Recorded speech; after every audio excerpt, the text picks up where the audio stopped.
हमारे साथ में डॉक्टर माखन मेघवाल जी हैं, राजस्थान। सर, जो मेघवाल समाज पर जो जुल्म हुआ है, अत्याचार हुआ है, उसके बारे में क्या कहेंगे आप?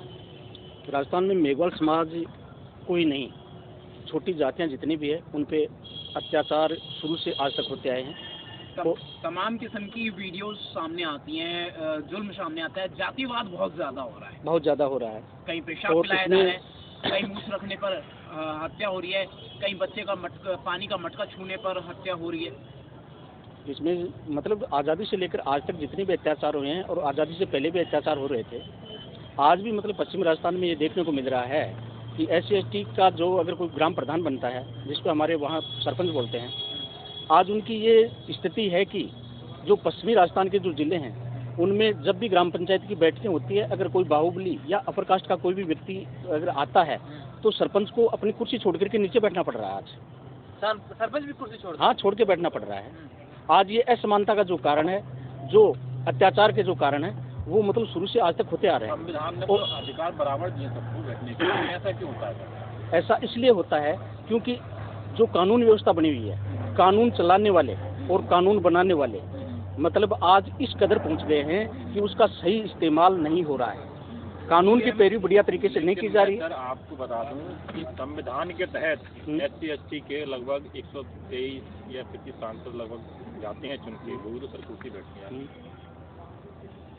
तो जब जितने भी सांसद और विधायक बनकर के जाते हैं उनको जो टिकट दिया जाता है रिजर्व सीट के हिसाब से, वो सिर्फ नाममात्र के हैं। रिजर्व सीट है इसलिए उनको टिकट देना मजबूरी हो जाती है, और जब उस सीट से जीत करके वो चले जाते हैं संसद में या विधानसभा में, तो पार्टी अध्यक्ष उनको सिर्फ यही कहते हैं कि चुप, जो हम करेंगे वो सुनते जाइए, बोलना कुछ भी नहीं है। आप इसका मतलब आप अपना निर्दलीय सांसद बिके हुए बना सकते हैं, सारे बने बिके हुए हैं। तो आप लोग वहाँ से अपना निर्दलीय सांसद नहीं बना सकते? जब आपको रिजर्व सीट है तो आप लोग वहाँ से अपना निर्दलीय सांसद भी बना सकते, जब लोग आपकी बात नहीं सुनते, जब पार्टी अध्यक्ष की बात सुनते हैं। आज तक जो देखने में आया है वो इस कंडीशन में आया है कि बड़ी पार्टियां जैसे कांग्रेस है, BJP है, या जैसे और भी कोई बड़े दल हैं, जैसे बहुजन समाज पार्टी है, तो ये जिन नेताओं को टिकट के लिए मनोनीत कर देती है, उस विधानसभा या लोकसभा क्षेत्र में उनके समकक्ष कम से कम 20 लोग योग्य औरत हैं चुनाव लड़ने के लिए।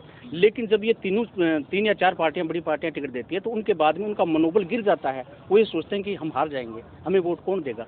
यानी कि ये मनोबल की स्थिति जो गिरी हुई है, इनको अब वोटर्स पार्टी इंटरनेशनल गांव-गांव और घर-घर जा करके और बढ़िया तरीके से मतलब लोगों को प्रोजेक्ट कर रही है, और इसकी विचारधारा गांव-गांव और घर-घर में जा रही है, और बहुत बढ़िया तरीके से ये आगे आ रहे हैं। जैसे कि आप कह रहे हैं उनका मनोबल गिर जाता है, वोटर पार्टी तरफ से जब कोई उम्मीदवार खड़ा होगा तो वो कैसे जीत के जाएगा, उसका कैसे मनोबल बढ़ेगा, वो बताइए। इसका उदाहरण सीधा सा मैं आपको ये बता देता हूँ। वोटर्स पार्टी इंटरनेशनल भारत के सुदूर क्षेत्र में अंतिम छोर पे जो ग्राम पंचायत बसी हुई है, उसके अंतिम छोर में जो गरीब परिवार रहता है, उसमें जितने भी वोटर्स हैं, एक वोटर को अगर 8,500 रुपये आज की तारीख में मिलते हैं, हर परिवार में 2 वोटर हैं, तो 17,000 रुपये आते हैं। तो गरीबी और गुलामी का खात्मा निश्चित है। वो अच्छा खरीदेंगे, अच्छा खाएंगे, बच्चों को अच्छे स्कूल में पढ़ाएंगे, तो उनका दिमाग काम करेगा। नकली नेता और नकली पार्टियों को हमेशा हमेशा के लिए खत्म कर देगा वो। तो नकली नेता, मोदी जी नकली नेता हैं। आज तक की चुनाव आयोग में पंजीकृत ऐसी पार्टियां जो उद्योगपतियों के चंदे से चलती है, वो सारी की सारी नकली है। मोदी जी तो कहते हैं कि हमारे दलित भाइयों को ना मारो, मुझे मार दो, लेकिन मैं दलित भाइयों को। ये उनका दुनिया का सबसे बड़ा झूठ है। मोदी हो और चाहे कोई भी राजनीतिक पार्टी हो, जो उद्योगपति के चंदे से चलती है, वो गरीबों का कभी भी भला नहीं कर पाएगी। CM अशोक गहलोत, तो जो आपने असमानता की बात करी है, क्या ये जानकारी नहीं है? राजस्थान के CM लगातार कई, राजस्थान का CM हो चाहे देश का PM हो, असमानता का उन सबको पता है, लेकिन वो कानून का इस्तेमाल अपने फायदे के लिए करते हैं। जनता जाए बाढ़ में। राष्ट्र हित में काम नहीं कर रहे हैं क्या? मतलब ही नहीं है। राष्ट्र हित की जब बात आती है, आज एक छोटा सा उदाहरण देखिए। आज एक ग्राम पंचायत में 1000 परिवार रहते हैं, अमूमन रहते हैं एवरेज के हिसाब से।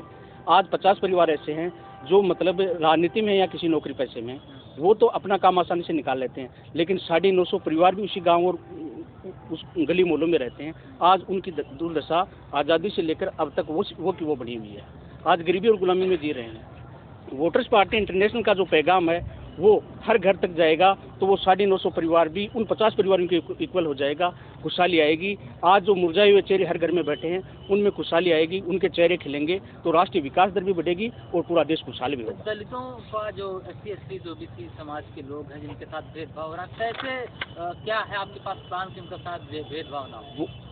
इस देश और दुनिया में सभी समस्याओं का समाधान पैसा है। पैसे से अगर एमपी को अकल आ गई, एमएलए को अकल आ गई, उद्योगपति को अकल आ गई, अब अकल अगर पैसा वोटर के घर में जाएगा तो वोटर को भी अकल आ जाएगी। तो जो ये चीज़ें आज तक जुमले पकड़ाए गए हैं, चाहे किसी भी प्रकार की क्यों न हो, आरक्षण को लेकर के देख लीजिए, आरक्षण भी एक ऊँट के मुँह में जीरा है।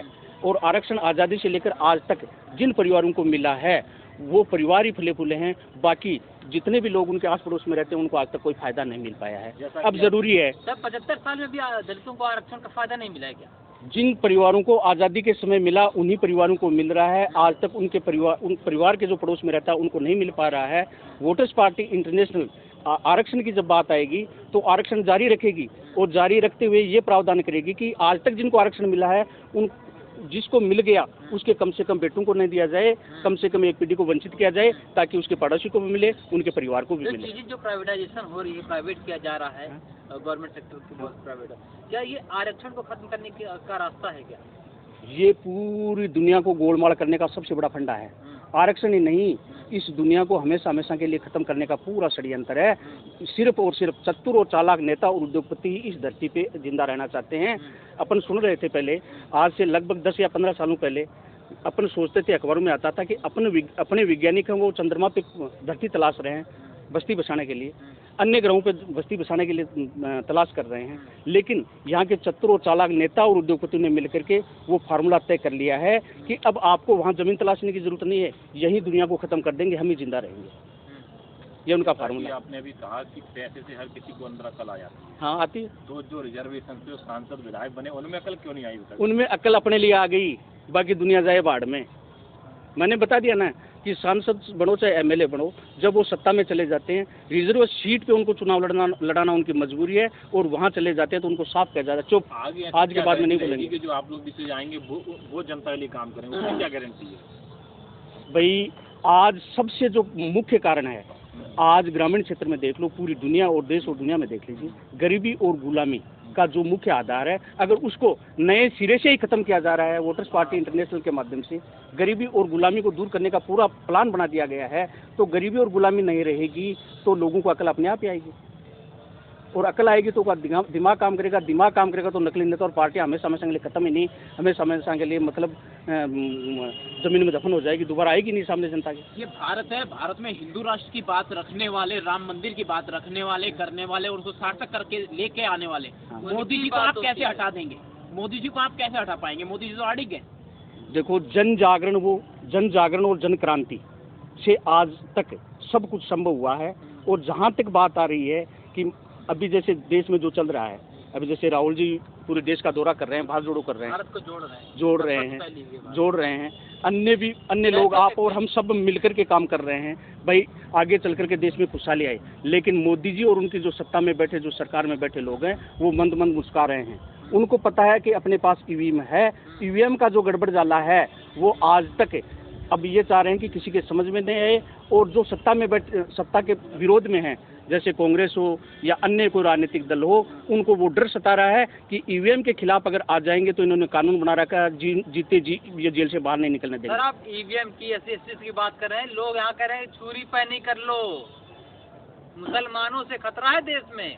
इस देश में ना तो मुसलमानों से खतरा है, किसी भी मतलब जाति और धर्म से कोई खतरा नहीं है, चतुर और चालाक लोगों की रोटियों को खतरा हो रहा है, इसलिए सारा फार्मूला फैलाया जा रहा है। राम मंदिर से किसी को कोई फायदा नहीं है, आप सब लूटोगे और वहाँ बैठे लोग कमा के खाएंगे। हित की बात करेगा वही देश पे राज करेगा। इस देश में वोटर पेंशन की बात करेगा वही देश पे राज करेगा, बाकी सबको हटा दिया जाएगा। वोटर तो वोट उन्हीं को दे रहे हैं बार बार, जिनको आप कह रहे हैं कि वोट दिया नहीं जा रहा है, लिया जा रहा है। कैसे? वो मशीन से लिया जा रहा है, और मशीन का फार्मूला ये लोगों के समझ में नहीं आने देते हैं। वोट नहीं दे रही। अब इनको डर सता रहा है कि ईवीएम का बखेड़ा सड़कों पे ना आ जाए, तो जिन्होंने इंग्लैंड में जाकर के कहा कि हमने ईवीएम को हैक किया है, उसमें हम शामिल थे, उनके खिलाफ मुकदमा दर्ज करवा दिया। अब जो लोग आगे आने की कोशिश कर रहे थे सड़कों पे, वो फिर डर गए हैं कि मतलब ईवीएम के अगर खिलाफ बोलेंगे तो हमारे खिलाफ षड्यंत्र होगा और मुकदमा दर्ज करके हमें भी गिरफ्तार कर लिया जाएगा। गिरफ्तारी के भय से और जेल में सड़े रहने के भय से बोल भी नहीं पा रहे हैं। तो जनता आवाज नहीं उठाने वाली है अब, और जनता उठाएगी। वोटर्स पार्टी इंटरनेशनल के माध्यम से जनता ईवीएम के खिलाफ भी आवाज उठाएगी और धन बंटवारे की आवाज आवाज़ है वो भी हमेशा उठाती रहेगी। आने वाला समय अपना होगा और भारत की खुशियों का होगा। जिसकी इतनी संख्या भारी, उसकी हिस्सेदारी की बात करेंगे क्या? जिसकी ज़्यादा संख्या भारी का मतलब नहीं है, हमें सिर्फ देश के मालिक वोटरों से मतलब है। देश का मालिक वोटर अगर खुशहाल होगा तो दुनिया अपने आप ही खुशहाल हो जाएगी। तो कुल मिलाकर के आपकी पार्टी ने, वोटर इंडिया पार्टी ने ये डिसीजन लिया है फाइनल कि भाई जो है वोट को मतलब जो है प्रोटेक्ट, हर वोटर को, देश का मालिक वोटर है। सरकार चलाने वाले अगर नेता और कर्मचारी अगर सरकार चलाने की फीस लेते हैं तो अब वोटर को भी सरकार बनाने की फीस दी जाए। मत का दान नहीं, मत की कीमत हो जाए। 75 साल मत का दान करके देख लिया, दादा ने दे दिया, बाबा ने दे दिया और हमने दे दिया। उसी गरीबी और गुलामी में जी रहे हैं। अब ज़रूरत है पैसे की। पैसे की समस्या का समाधान अगर कानून से होगा, उस चीज़ की हम पैरवी करेंगे। जनता के बीच में जा रहे हैं, जन आंदोलन के रूप में खड़े हो रहे हैं और जनता का साथ रहा तो आने वाले 1.5-2 सालों में सब कुछ संभव हो जाएगा। आज भी तो कहा जाता है जनता ही जनार्दन है, ये वोटर ही भगवान है। बस तो वोटर ही भगवान है, यही बात अपन बता रहे हैं। ठीक है, धन्यवाद। जो आप कह रहे हैं आज के टाइम में ये भी तो यही कहा और जा मैं तो रहा आप सभी मीडिया वालों से ये निवेदन करना चाहूँगा कि सच्चाई, अच्छाई, ईमानदारी और चरित्रवानता के साथ आप इस चीज़ को फॉलो करते रहेंगे तो वो दिन दूर नहीं है जब हमें सफलता नहीं मिलेगी। ठीक।